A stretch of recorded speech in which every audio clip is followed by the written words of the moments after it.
Clotilde, l'épouse burgonde et chrétienne de Clovis, réfrène d'autant mieux les élans belliqueux de son mari qu'elle ignore rien des mœurs violentes et cruelles des Mérovingiens. Son père serait mort égorgé et sa mère aurait été jetée dans un fleuve avec une pierre attachée au cou. Ses deux frères, dit-on, auraient également péri brutalement. Quand Clovis meurt, en 511, ses fils se déchirent aussitôt l'héritage, puis s'en prennent à la nouvelle génération.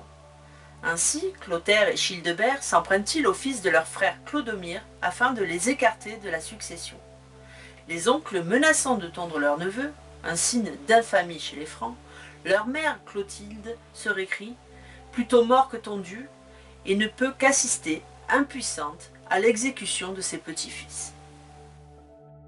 Crame, petit-fils de Clovis, ne s'entend pas avec son père Clotaire Ier.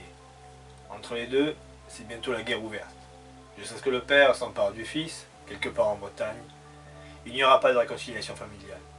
Clotaire fait enfermer son fils avec sa femme et ses filles dans une grange, Crame est étranglé, puis la grange est incendiée pour que périsse toute la famille.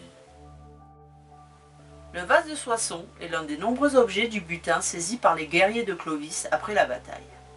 Un des guerriers jette son dévolu sur le vase, mais Clovis refuse, suscitant la colère du soldat déçu qui brise le vase. Peu après, inspectant ses troupes, Clovis retrouve le briseur de vase, lui prend son arme et la jette à terre. Quand le guerrier se baisse pour la ramasser, le chef des Francs lui fracasse le crâne d'un coup de francisque. Frédégonde est la maîtresse du roi mérovingien Chilpéric. Mais ce dernier est jaloux de son frère Sigebert. Marié à la belle Bruno, aussi décide-t-il de prendre pour épouse Galsinthe, la sœur de Bruno.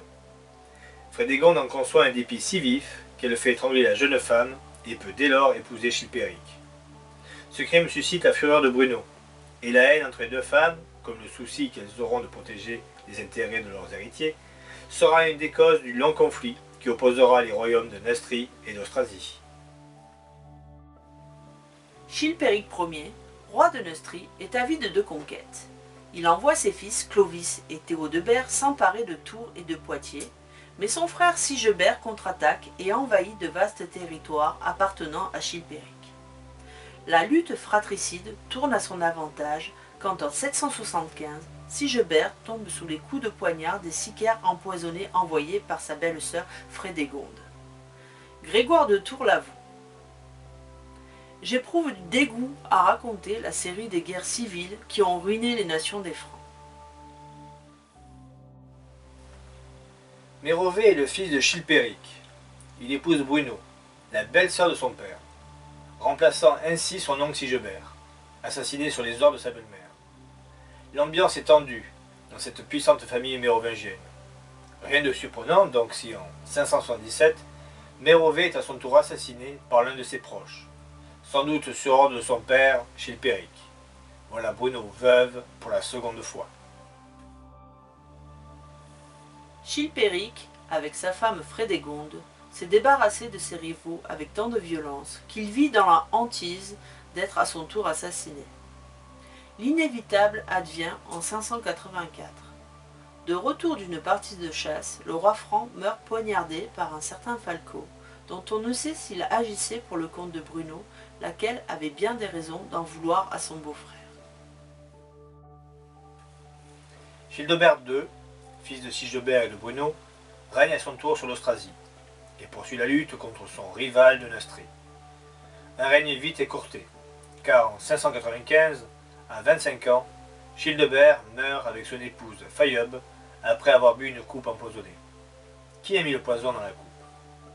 Frédégonde affirme les uns, sa propre mère Bruno croit savoir les autres. Bruno, la grande reine d'Austrasie, a maintenu vaille que vaille les intérêts de son royaume et ceux de ses héritiers. Mais la vieille souveraine tombe entre les mains de son ennemi juré, Clotaire II, fils de Chilpéric et de Frédégonde. Bruno est mis à mort et le cruel supplice qu'elle subit est pour le moins original. Juchée nue sur un chameau, elle est exhibée devant les guerriers francs avant d'être attachée à la queue d'un cheval lancé au galop.